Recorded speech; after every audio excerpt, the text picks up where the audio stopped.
I am honored to celebrate Armed Forces Day. This is the day when we show our patriotic support for all the men and women who make up the Armed Forces community.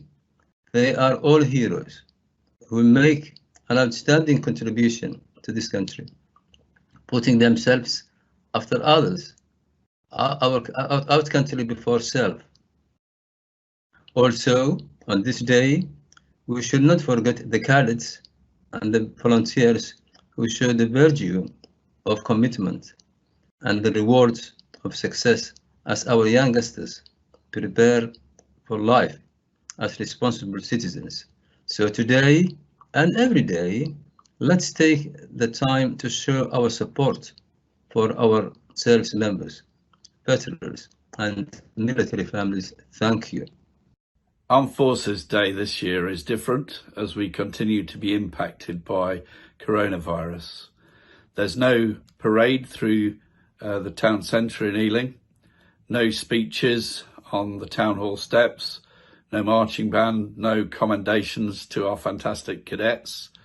However, we still are flying the Armed Forces flag on Armed Forces Day as a symbol of our thanks as a borough to all our men and women of our armed forces.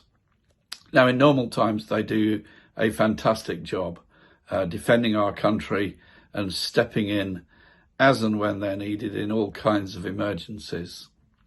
And this year, we have a special reason to thank them for all of the fantastic work that they've done during this coronavirus outbreak. They have been right at the front line and central to everything that's been done. They've been organising and delivering that personal protective equipment to our frontline NHS and social care workers, and they've also been providing emergency food supplies to the medically shielded residents in the borough. And also, many of you will have seen them at Gurnell Leisure Centre in the car park as they've been organising and delivering that mobile testing unit that's been a regular visitor to the borough over the last few months. So in normal times, we have a huge debt of gratitude to our armed forces, but this year we have even more to thank them for. So on behalf of all of the people of Ealing, a huge thank you to our armed forces on this special Armed Forces Day. This year, we mark Armed Forces Day with the streets of Ealing strangely quiet. There's no military band, no parade led by 562 Transport Squadron, no cadets for the Air Training Corps and the Army Cadet Force, no police cadets, no representatives of the British Legion, and none of our beloved Gurkha veterans. But never in recent years have the armed forces been so important and done so much to support us. Only this time, the enemy has been invisible, the COVID-19 virus. You may not have seen the military. You may not have clapped for them, but they have been at the heart of this country's response. 20,000 men and women have been on standby since March. 4,000 have been deployed daily, providing military aid to the civil authorities. They helped create the Nightingale hospitals in just 10 days. Most of the mobile testing units were staffed by the military.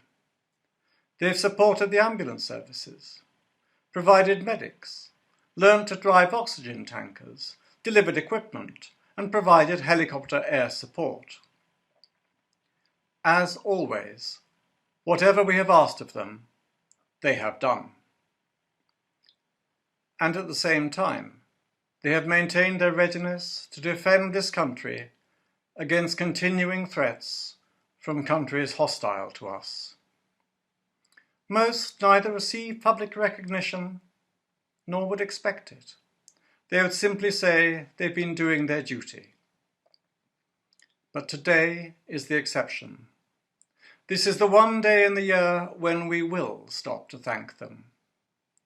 We will give them the recognition they deserve, and for all that they do for us, in war and peace, we will salute them.